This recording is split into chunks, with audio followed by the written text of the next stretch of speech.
कल हमने पढ़ा चट्टान, और इसमें सबसे पहले यही बात पढ़ी थी कि पृथ्वी का स्थल भाग ही क्या कहलाता है, कठोर भाग ही चट्टान कहलाता है। चट्टानों की उत्पत्ति का अध्ययन करने वाली विज्ञान की शाखा क्या थी, पेट्रोलॉजी। उसके बाद में चट्टान उत्पत्ति के आधार पर कितने प्रकार की पढ़ी आपने, 3, आगन्य, अवसादी और कायांतरित। आगन्य चट्टान हमने कल पढ़ ली थी कि आगन्य शब्द लैटिन भाषा के इग्निस शब्द से बना है, जिसका अर्थ होता है आग या अग्नि। पृथ्वी का लावा जब ठंडा होकर ठोस पदार्थ में जम गया, उसी से जिस चट्टान का निर्माण हुआ वही चट्टान क्या थी, आगन्य चट्टान। अब आगन्य चट्टानों में आपने पढ़ा था कि आगन्य चट्टान कठोर संघनन वाली होती हैं, वो परतहीन होती हैं, रंध्रहीन होती हैं, जीवाश्म रहित चट्टान होती हैं। आर्थिक दृष्टि से संपन्न चट्टान थी वो, क्योंकि उनमें धात्विक खनिज पाए जाते हैं, लोहा, तांबा, सोना, चांदी, निकल, शीशा, जस्ता, ये टंगस्टन। और अब 2 नंबर की चट्टान कौन सी है, बोलो, अवसादी चट्टान। कौन सी चट्टान, अवसादी चट्टान। अब देखिएगा अवसादी चट्टान की क्या विशेषता है, क्या नहीं है। लिखो अवसादी शब्द, कौन सा शब्द, अवसादी शब्द। भाषा तीनों की एक ही रहेगी, बोलो कौन सी है, लैटिन। लैटिन भाषा के सेंडिमेंट्री शब्द से बना है, सेंडिमेंट्री शब्द से बना है, सेंडिमेंट्री शब्द से बना, जिसका अर्थ शब्द से बना है, जिसका अर्थ बताओ क्या है, जिसका अर्थ स्थिर है, जिसका अर्थ क्या है, स्थिर। क्वेश्चन यहाँ छोटे छोटे 2-3 बने कि अवसादी शब्द किस भाषा का शब्द है, लैटिन का। यह लैटिन भाषा के किस शब्द से बना है, सेंडिमेंट्री से। और सेंडिमेंट्री शब्द का अर्थ ही क्या होता है, स्थिर। पृथ्वी के छोटे छोटे पदार्थ अर्थात छोटी छोटी चट्टानें प्रकृति के कारकों द्वारा, जैसे मानवीय क्रिया, वायु अप्रदन, जल अप्रदन, मानवीय कारकों के द्वारा, प्रकृति के कारकों द्वारा किसी एक स्थान पर धीरे धीरे एकत्रित होती जाती हैं, और उससे जिस चट्टान का निर्माण होता है वही चट्टान कौन सी है, अवसादी। अवसादी का निर्माण एक साथ नहीं होगा, लगातार हजारों करोड़ों वर्षों तक इस चट्टान का निर्माण चलता ही रहता है, एक साथ निर्माण नहीं होता। इसी कारण इसमें बीच में क्या मिलेंगी, रंध्र होंगी, इसमें अलग अलग परतें मिलेंगी, इसी में मृत सजीव शरीर दब जाएंगे, तो इसमें जीवाश्म भी पाए जाते हैं। लिखो पृथ्वी के छोटे छोटे पदार्थ, पृथ्वी के छोटे छोटे पदार्थ, पदार्थ से अर्थ यहाँ आप ये भी कह सकते हैं चट्टान, छोटी छोटी चट्टान। पदार्थ या चट्टान प्रकृति के कारकों द्वारा, प्रकृति के कारकों द्वारा, प्रकृति के कारकों द्वारा, कारकों का मतलब है मानवीय क्रिया हो, वायु अप्रदन हो, जल अप्रदन हो, या अन्य कोई कारण, प्रकृति के कारकों द्वारा एक स्थान पर एकत्रित होते रहते हैं, एकत्रित होते रहते हैं, होते रहते हैं, और उससे कौन सी चट्टान का निर्माण होता है, अवसादी चट्टान का निर्माण होता है। आगन्य चट्टान का निर्माण एक साथ हुआ था, ज्वालामुखी लावा एक साथ होकर ठंडे ठोस पदार्थ में बदल गया, लेकिन इसका निर्माण लगातार चलता रहता है, इसी कारण इसमें परत होंगी, बीच में रंध्र होंगे, जीवाश्म पाए जाते हैं। लिखो यह परतदार रंध्र युक्त चट्टान, रंध्र युक्त व जीवाश्म युक्त चट्टान है। जीवाश्म युक्त चट्टान है। जीवाश्म युक्त चट्टान है। इस चट्टान में अलग अलग परतें मिलेंगी। जैसे आप मिट्टी की खुदाई करते हैं तो क्या इस मिट्टी का निर्माण एक साथ हुआ है? नहीं, लगातार इसका निर्माण होता ही रहता है, चलती रहती है। जब मिट्टी खोदते हैं, आप गड्ढा करते हैं तो उसमें देखते हैं कहीं थोड़ी लाल मिट्टी, कहीं भूरी, कहीं काली, कहीं पीली, तो उसका निर्माण एक साथ नहीं हुआ, अलग अलग हुआ, तो उसमें अलग अलग परतें बनी। साथ में उस मिट्टी में बीच में आपको किसी पशु पक्षी मनुष्य की हड्डियां भी दबी हुई मिल सकती हैं। उसके बीच में दो बड़ी चट्टान जम गई तो बीच में खाली जगह भी रह सकती है। तो ये परतदार चट्टान है, बीच में इसमें रंध्र दरारें मिलेंगी। ये रंध्र युक्त चट्टान है। मर्त सजीव शरीर इसमें दब जाते हैं, वनस्पति, पेड़ पौधे, पशु पक्षी। तो ये क्या है? जीवाश्म युक्त चट्टान है। और जीवाश्म ऊर्जा खनिज कौन से खनिज थे? कोयला, पेट्रोलियम, प्राकृतिक गैस, ये जीवाश्म ऊर्जा खनिज ही तो हैं। और जीवाश्म ऊर्जा खनिज अवसादी चट्टान का उदाहरण है। सबसे बेस्ट क्वेश्चन इसका यही है, कोयला, पेट्रोलियम, प्राकृतिक गैस किस चट्टान में मिलती है? बोलो कौन सी है वो चट्टान? अवसादी। क्यों? कि इसमें मर्त सजीव शरीर दबते चले जाते हैं। लिखो, इसमें शैल, चूना पत्थर,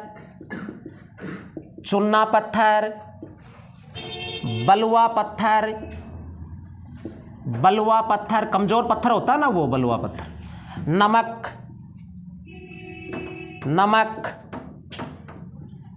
कोयला,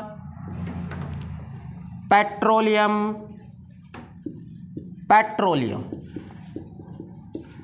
प्राकृतिक गैस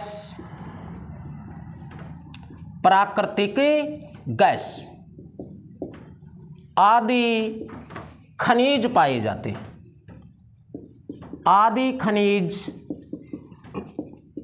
जाते हैं। नमक भी एक खनिज है। इसमें शैल पत्थर, चूना पत्थर, बलुआ पत्थर, नमक, कोयला, पेट्रोलियम, प्राकृतिक गैस, ये तीन विशेष याद रखेंगे। कोयला, पेट्रोलियम व प्राकृतिक गैस, ये अवसादी चट्टान की उदाहरण है। एक साथ इसका निर्माण नहीं होता, हमेशा इसका निर्माण चलता ही रहता है। छोटे छोटे पदार्थ, कोई चट्टान एक जगह एकत्रित होते रहते हैं किन्हीं कारणों से, और उससे इस चट्टान का निर्माण होता है। याद क्या रखना है? कोयला, पेट्रोलियम, प्राकृतिक गैस, उसके साथ में चूना पत्थर, बलुआ पत्थर, नमक, शैल इत्यादि भी किसमें पाई जाती हैं? अवसादी में।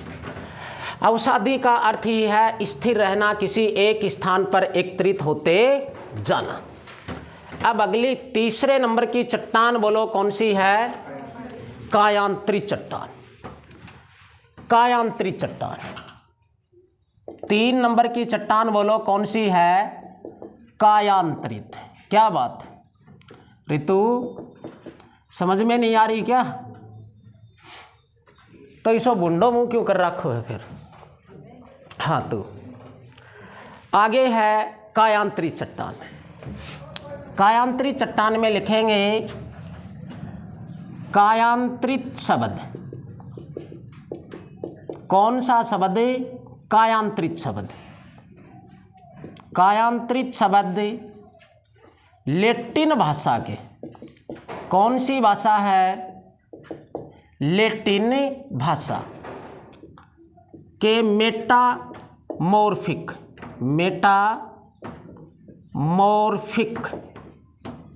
शब्द से बना है। किस शब्द से बना है? मेटामॉर्फिक शब्द से बना है, जिसका अर्थ रूप परिवर्तन है। जिसका अर्थ क्या है बोलो? रूप परिवर्तन। तो कायांतरित शब्द का अर्थ क्या हुआ?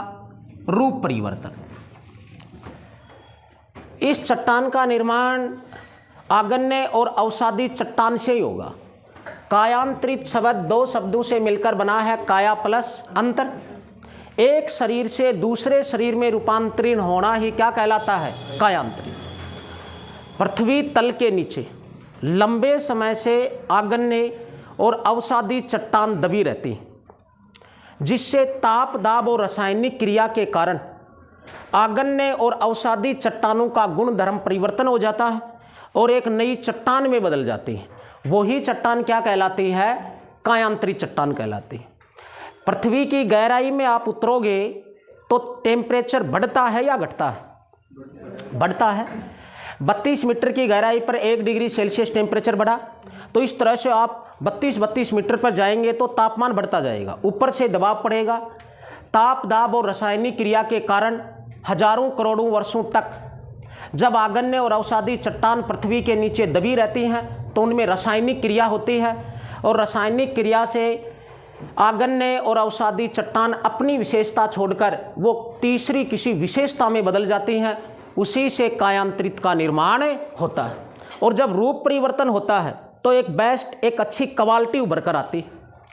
इसी कारण इस चट्टान के जो भी उदाहरण होंगे वो अन्य खनिजों से श्रेष्ठ किस्म के बेस्ट क्वालिटी के खनिज होंगे, क्योंकि इसमें जो भी खनिज मिलेंगे वो किससे बनेंगे? आगन्य और अवसादी से। लिखो, पृथ्वी तल में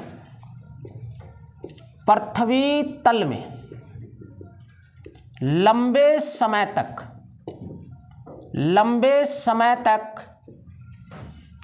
आगन्य व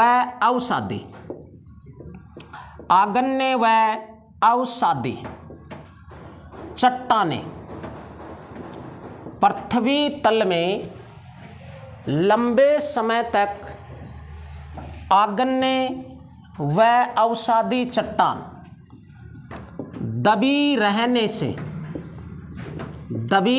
से ताप दाब व रासायनिक क्रिया के कारण ताप दाब व रासायनिक क्रिया के कारण उनके गुण धर्म में किनके गुण धर्म में? आगन्य और अवसादी चट्टानों के गुण धर्म में परिवर्तन हो जाता है और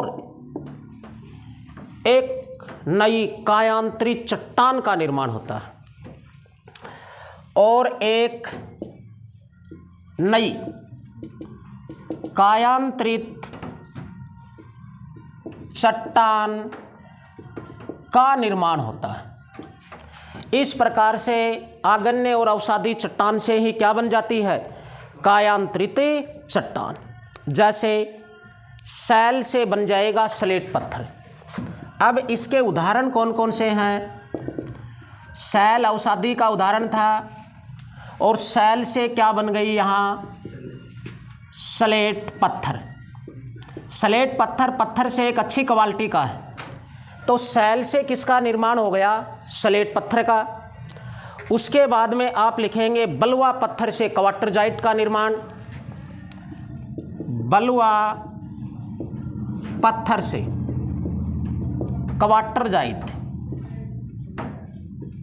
क्वार्टरजाइट खनिज का निर्माण हो जाता है। बलुआ अवसादी का था, क्वार्टरजाइट एक अच्छी क्वालिटी का बन गया। किसका उदाहरण हो गया? कायांतरित का। उसके बाद में आप लिखेंगे चूना पत्थर से संगमरमर। चूना पत्थर जब लंबे समय तक दबा रहेगा तो ताप दाब व रासायनिक क्रिया के कारण किस में बदल जाएगा? बोलो, संगमरमर में। एक अच्छी क्वालिटी का पत्थर है ना संगमरमर, तो ऐसे दबे रहने से एक बेस्ट क्वालिटी उभर कर आती है। उसके बाद में ग्रेनाइट से नीस बन जाता है। ग्रेनाइट से क्या बन जाता है? नीस। नीस किसका उदाहरण है? अवसादी का उदाहरण है। ये आगे के नाम अवसादी चट्टान के खनिज समझेंगे आप लोग। उसके बाद में आप लिखेंगे बिटुमिन से ग्रेफाइट बन जाता है। बिटुमिन्स से कोयला है, बिटुमिन्स ग्रेफाइट बन जाता है। बिटुमिन से कौन सा खनिज बन गया अवसादी का? बिटुमिन्स खनिज बन जाता।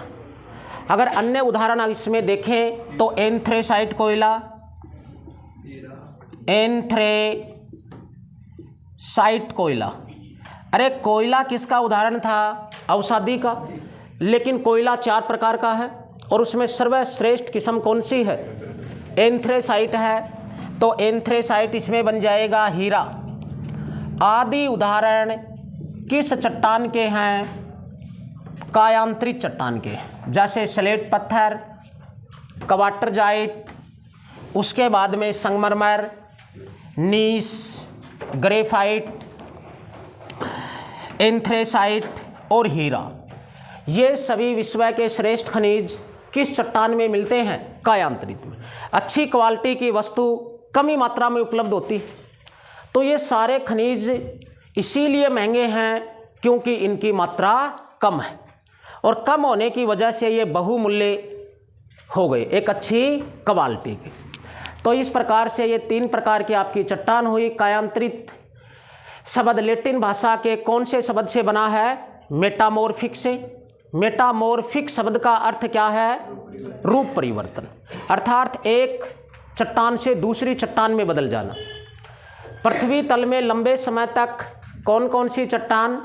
आग्नेय और अवसादी चट्टान दबी रहेंगी। तो ताप, दाब और रासायनिक क्रिया के कारण उनके विशेषताओं में परिवर्तन हो जाएगा, गुणधर्म में, और वो दूसरे गुणधर्म अपना लेंगी और उससे एक नई चट्टान कायांतरित का निर्माण होता है। लेकिन ये परिभाषा की बजाय आप खनिज याद रखेंगे, कौन सा खनिज किस चट्टान का उदाहरण है। ये पृथ्वी के स्थल मंडल के चट्टान आपकी पूरी हुई। उसके बाद में एक अच्छा सा टॉपिक और है और वो है ज्वालामुखी। अब ज्वालामुखी की क्या विशेषता है, क्या नहीं है? अगला क्वेश्चन है ज्वालामुखी। लिखिए ज्वालामुखी। एक बात बताएं आपको, पहले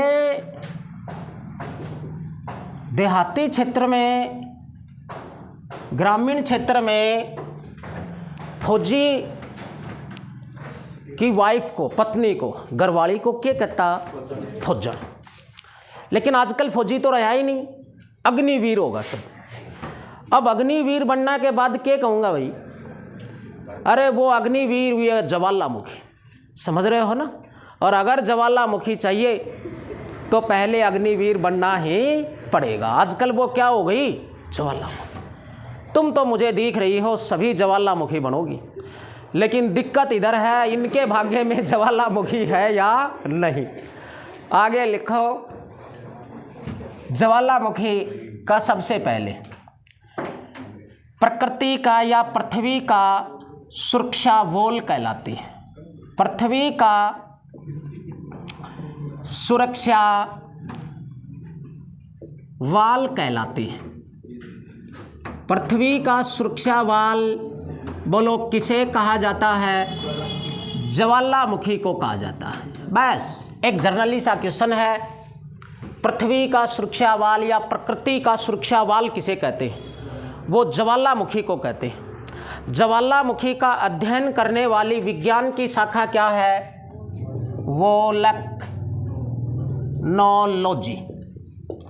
साइंस की जिस विधि में ज्वालामुखी पढ़ते हैं उसी का नाम क्या है? वोल्केनोलॉजी। लिखो, विज्ञान की वह शाखा, विज्ञान की वह शाखा जिसमें ज्वालामुखी का अध्ययन किया जाता है।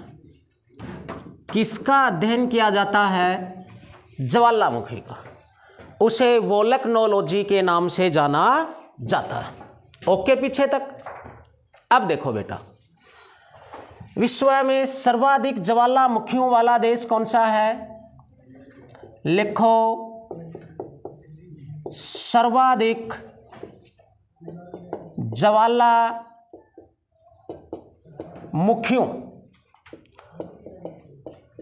वाला गांव नहीं, सर्वाधिक ज्वालामुखियों वाला गांव नहीं, अर्थात सर्वाधिक फौजियों वाला गांव नहीं, सर्वाधिक ज्वालामुखियों वाला देश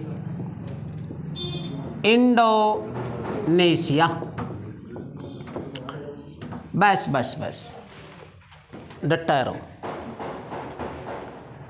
सर्वाधिक ज्वालामुखियों वाला देश कौन सा है? इंडोनेशिया। लेकिन एक ऐसा देश जहां विश्व में एक भी ज्वालामुखी नहीं है, कौन सा है वो देश? लिखो, ऑस्ट्रेलिया में। कहाँ पे रे? ऑस्ट्रेलिया में एक भी ज्वालामुखी नहीं है, एक भी ज्वालामुखी नहीं। कोई ऐसा गांव है क्या जिसमें एक भी ज्वालामुखी न हो? है क्या आपके आसपास में कोई? है तो हमें भी सूचना देना। ऑस्ट्रेलिया में एक भी ज्वालामुखी नहीं है। आगे लिखो। अब देखो ज्वालामुखी है क्या?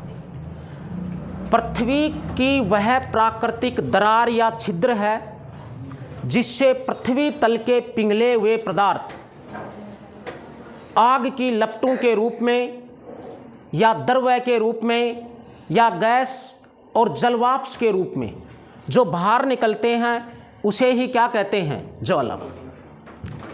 आपने पृथ्वी की 3 आंतरिक संरचना पढ़ी, भूपर्पटीय क्रस्ट, आवरण मेटल और केंद्रीय भाग कोर। जब 32 मीटर की गहराई पर पृथ्वी में नीचे उतरेंगे तो टेम्परेचर बढ़ता जाएगा। 1 किलोमीटर पर लगभग कितना बढ़ गया? 1000 मीटर पर लगभग कितना बढ़ गया? 30। और जब आप लगभग 3000 किलोमीटर के आसपास इस पृथ्वी के नीचे गहराई में गेंद रूपी पृथ्वी में उतरेंगे तो इतना हाई टेम्परेचर हो जाएगा कि बाहर धरातल पर ये चट्टान, ये खनिज, ये मिट्टी, ये पत्थर सब कुछ पिघलकर या तो द्रव्य में बदल गया या द्रव्य के बाद गैस में बदल गया। पृथ्वी की आंतरिक संरचना, केंद्रीय भाग जो आपने पढ़ा था उसमें कोई वस्तु ठोस है ही नहीं, चाहे चट्टान हो, मिट्टी हो, पत्थर हो, सोना, चांदी, तांबा, कोई भी खनिज हो, सब कुछ पिघलकर या तो द्रव्य में चेंज हो गया या द्रव्य से गैस में बदल गया। और वहाँ का ये पिघले हुए पदार्थ, जलती हुई आग बाहर निकलती है, उसे ही कहा जाता है ज्वालामुखी। ज्वालामुखी के अध्ययन से पृथ्वी की आंतरिक संरचना का अनुमान भी लगता है कि इसके अंदर क्या क्या मटेरियल भरा हुआ है, क्योंकि वो तो पृथ्वी के नीचे से आ रहा है और नीचे से आ रहा है, वो आने के कुछ दिन बाद ठंडा होकर ठोस में बदल जाएगा। उसके बाद में उसकी जांच परीक्षण हो जाता है, पता चलता है इससे क्या क्या निकला। तो ये अनुमान लगा लेते हैं कि इस गेंद रूपी पृथ्वी के अंदर क्या मटेरियल भरा हुआ है, उसका काफ़ी हद तक अध्ययन ज्वालामुखियों से भी होता है। तो समझ गए होंगे ज्वालामुखी क्या है। आगे एग्जाम लाइक पॉइंट लिखो इसमें, और सबसे पहले लिखो ग्रेजी या वीवर। ग्रेजी या वीवर क्या होता है? ज्वालामुखी दरार ही कहलाती है रेणु निशा, ज्वालामुखी दरार। ज्वालामुखी दरार, ज्वालामुखी दरार को बोलो क्या कहते हैं?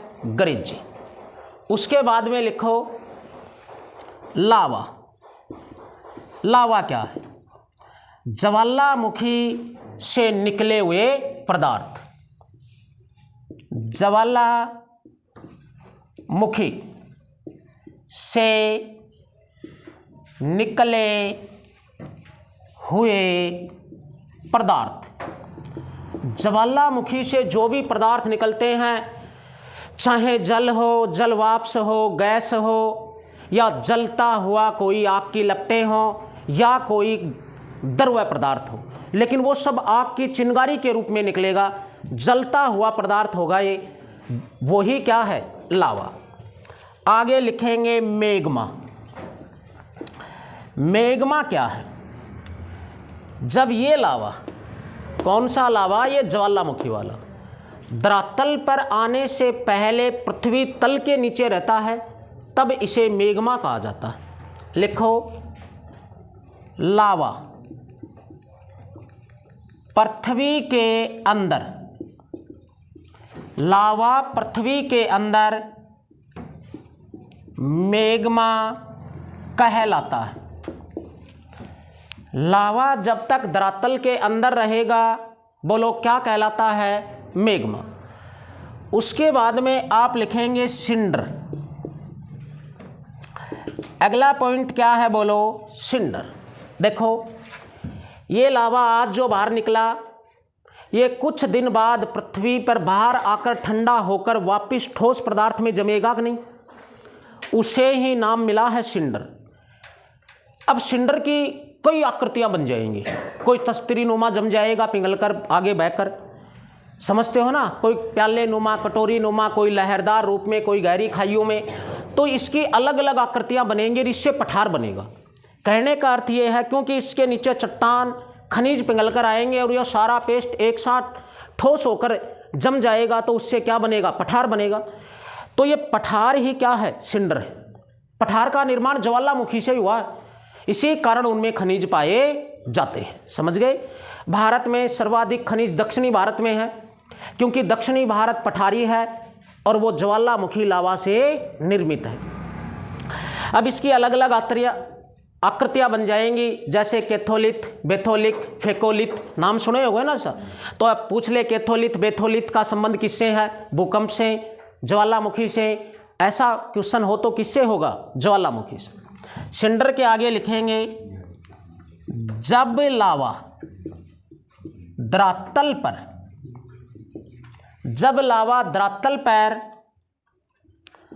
ठंडा होकर ठोस में बदल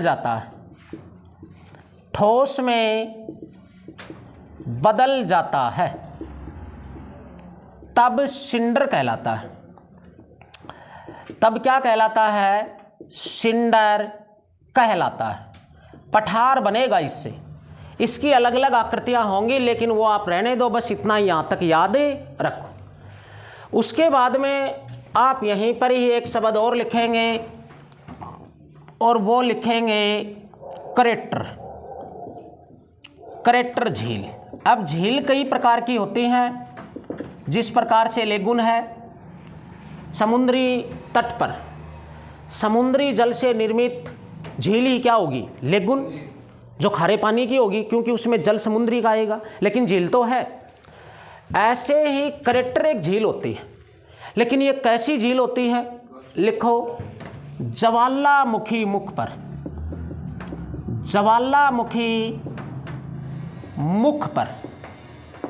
या ज्वालामुखी से निर्मित ज्वालामुखी मुख पर बनी हुई झील करेक्टर कहलाती है। क्या कहलाती है? करेक्टर कहलाती है। करेक्टर झील कैसी झील है? ज्वालामुखी से निर्मित या ज्वालामुखी मुख पर बनी हुई झील ही क्या है? करेक्टर झील। अब यहां दो क्वेश्चन याद रखने हैं। विश्व की सबसे बड़ी करेक्टर और भारत की सबसे बड़ी करेक्टर। लिखो विश्व की सबसे बड़ी करेक्टर, विश्व की सबसे बड़ी करेक्टर। और विश्व की सबसे बड़ी करेक्टर बोलो कौन सी है? टोबा झील। और टोबा झील आपको कहाँ मिलेगी? इंडोनेशिया में मिलेगी, जो सर्वाधिक ज्वालामुखियों वाला देश है। कौन सा? इंडोनेशिया। अब भारत की सबसे बड़ी करेक्टर कौन सी है? भारत की सबसे बड़ी करेक्टर, और करेक्टर क्या है? एक झील है। और भारत की सबसे बड़ी करेक्टर बोलो कौन सी है? लोनार झील। लोनार झील आपको कहाँ मिलेगी? महाराष्ट्र में मिलेगी। अगर वो सीधा भी पूछे लोनार झील कहाँ है तो भी महाराष्ट्र, और पूछे भारत की सबसे बड़ी करेक्टर कौन सी है तो भी लोनार कहाँ पे? महाराष्ट्र में। देखो ये है पृथ्वी। इस पृथ्वी में अंदर जो यहाँ ये पिघला हुआ लावा है, द्रव्य पदार्थ है, तापमान की अधिकता के कारण ये पृथ्वी की कमज़ोर धरातल को तोड़ देते हैं और एक दरार बना दी। अब इस दरार से होकर ये पिघले हुए पदार्थ इस धरातल पर आकर गिरेंगे कि नहीं, और ये अत्यधिक ऊंचाई तक विस्फोट होता रहेगा। ये प्रक्रिया लंबे समय तक या लगातार चलती रह सकती है या बीच में बंद भी हो सकती है। ऐसे ये लावा बाहर निकला, धरातल पर गिर रहा है, जितना ज़्यादा मात्रा में निकलेगा उतनी ही ज़्यादा दूरी में फैलता जाएगा और ये विस्फोट होता रहेगा लगातार दिन रात 365 दिन 24 घंटे। पहले जो यहाँ पर गिरा ये ठोस होकर बदलेगा कि नहीं, ठंडा होकर ठोस में बदल जाएगा और इसके ऊपर पहले वाला ठोस में जमता चला जाएगा और ऊपर आकर गिरता रहेगा और एक ऊंची पठार की आकृति बनती चली जाएगी कि नहीं। तो ज्वालामुखियों से पठार का निर्माण होता है, ऊंची आकृति बनती है, पहले वाला लावा ठोस में बदलता चला जाएगा, ऊपर लावा निकलता रहेगा।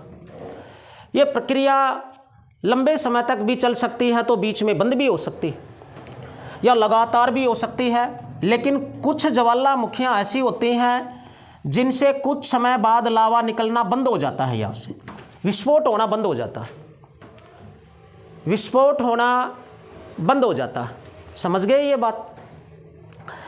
अब बेटा अंदर से जब पिघले हुए पदार्थ लावा नहीं आएगा, आज आना बंद हुआ, आज जो निकला था यहाँ पर जो गिरा हुआ था वो क्या है, अभी द्रव्य है। अब अंदर से आ नहीं रहा, ये खाली दरार तो थी, इसको भरने के लिए आज 1-2 दिन पहले का निकला हुआ जो अभी द्रव्य था वो वापस इस दरार में चला जाएगा और इस दरार को क्या कर देगा, अवरुद्ध, वो भी जम जाएगा यहाँ जाकर।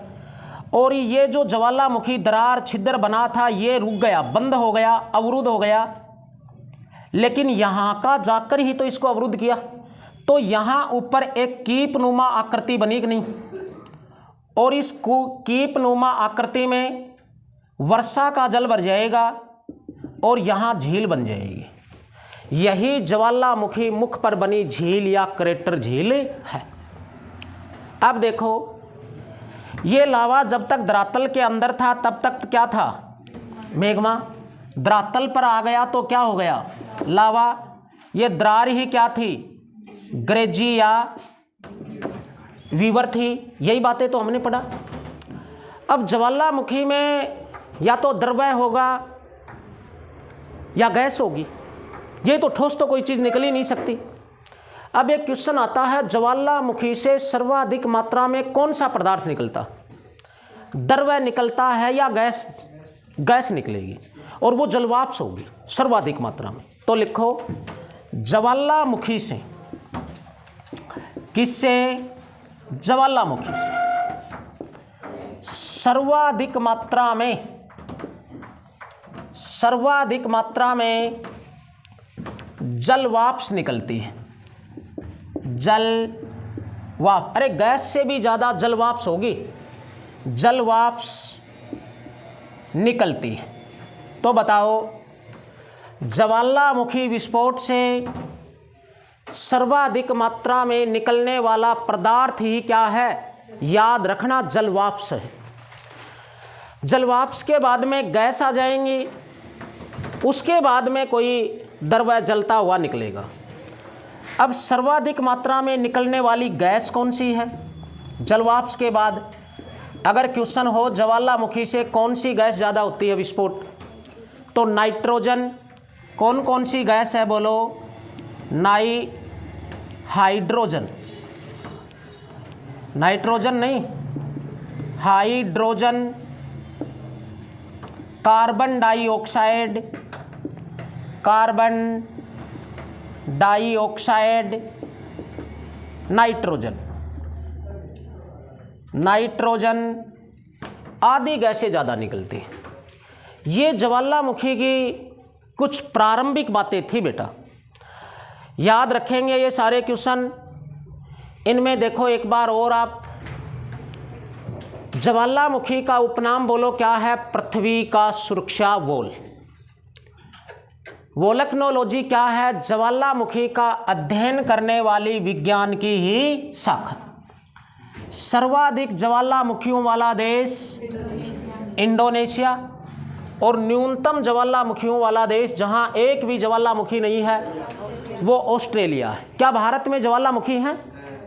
अगर इंडिया में तुम्हें ज्वालामुखी देखनी है,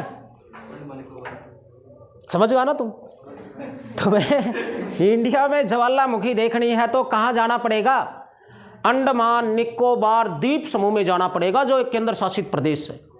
28 राज्यों में फिलहाल कहीं पर भारत में ज्वालामुखी विस्फोट नहीं है, एक केंद्र शासित प्रदेश में है और वो है अंडमान। ग्रेजी क्या है? लावा क्या है? मेग्मा क्या है? सिंडर क्या है? उसके बाद में आपने पढ़ा क्रेटर झील। बोलो कैसी झील है? ज्वालामुखी मुख पर बनी झील। विश्व की सबसे बड़ी क्रेटर टोबा इंडोनेशिया में, और भारत की सबसे बड़ी क्रेटर लोनार झील महाराष्ट्र में है। राजस्थान में पुष्कर झील को भी ज्योग्राफी क्रेटर मानती है, तो राजस्थान की नक्की झील को भी ज्योग्राफी क्रेटरी मानती है। और वैसे राजस्थान में दंत कथाओं में ये भी कहा जाता है कि देवताओं ने अपने नाखूनों से खोदकर नक्की झील का निर्माण किया। ऐसा भी किंवदंतियों में राजस्थान में आता है, लेकिन ज्योग्राफी क्या मानती है? क्रेटर झील, ज्वालामुखी झील मानती है किसको? अब बेटा उत्पत्ति के आधार पर ज्वालामुखी कितने प्रकार की होंगी? 3 प्रकार की। वो 3 प्रकार की ज्वालामुखी कौन कौन सी हैं? लिखो। उत्पत्ति के आधार पर, उत्पत्ति के आधार पर ज्वालामुखी बोलो कितने प्रकार की? 3 प्रकार की होती हैं। उत्पत्ति के आधार पर ज्वालामुखी कितने प्रकार की? 3 प्रकार की। अब वो 3 प्रकार की ज्वालामुखी कौन कौन सी हैं? 1 नंबर पे लिखेंगे सक्रिय ज्वालामुखी। सक्रिय ज्वालामुखी, सक्रिय को आप जागृत कह सकते हैं। कैसी ज्वालामुखी? जागृत ज्वालामुखी, जागृत ज्वालामुखी। ओके सभी बच्चों का। 2 नंबर की ज्वालामुखी लिखेंगे प्रसुप्त ज्वालामुखी। प्रसुप्त ज्वालामुखी, प्रसुप्त ज्वालामुखी, इसे हम कह सकते हैं सोई हुई ज्वालामुखी। कैसी ज्वालामुखी रे? सोई हुई। और याद रखना लाइफ में, छोरो याद रखिए, सोई हुई ज्वालामुखी को जगह मत देना।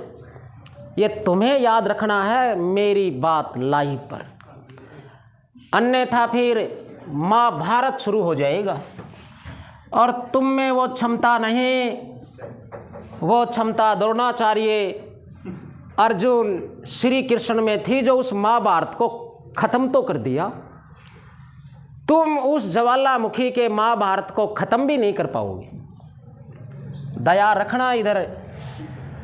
3 नंबर पे है सुषुप्त ज्वालामुखी, मतलब है मर्त ज्वालामुखी। यहाँ से कुछ शांति मिली, मर्त ज्वालामुखी। अब देखो बेटा, एक बार क्या हुआ, टीवी चल रहा था, एक छोटा बच्चा था 4-5 साल का, वो देख रहा था बैठा बैठा, उसमें रामायण चल रही थी, नाटक था। रामायण में अचानक से उस बच्चे के सामने शूर्पणखा आ गई।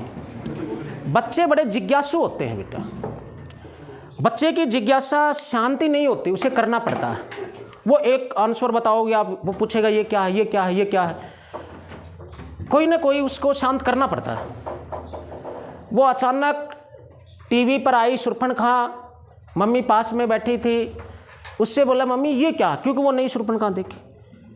अब उसकी जिज्ञासा शांत करने के लिए नॉर्मली में मम्मी ने कह दिया बेटा ये तुम्हारी बुआजी है। वहीं पापा बैठा था। जैसे ही पापा ने सुना, पापा बोला नहीं बेटा ये तेरी मौसी है। बस रामायण खत्म, महाभारत शुरू हो गई। ओके।